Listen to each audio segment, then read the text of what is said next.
ભાવનગર જિલ્લાના ઘોઘા વિસ્તારમાંથી એક ચોંકાવનારી અકસ્માતની ઘટના સામે આવી છે.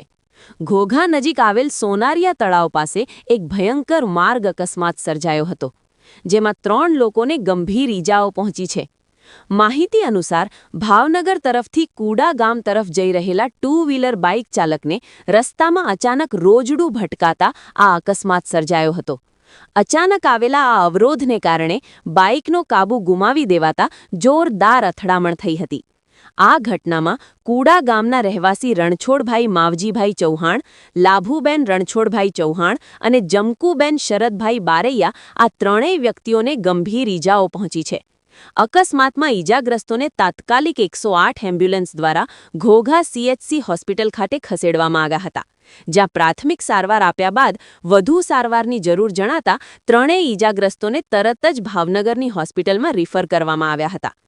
આ અકસ્માતની ખબર મળતા જ ઘટના સ્થળે મોટી સંખ્યામાં સ્થાનિક લોકો ભેગા થઈ ગયા હતા. હાલમાં ત્રણેય ઈજાગ્રસ્તોની સારવાર ચાલુ છે. આ બનાવે ફરી એકવાર માર્ગ સુરક્ષા અને અચાનક રસ્તા પર આવતા પશુઓના ખતરા અંગે ચિંતા ઊભી કરી છે.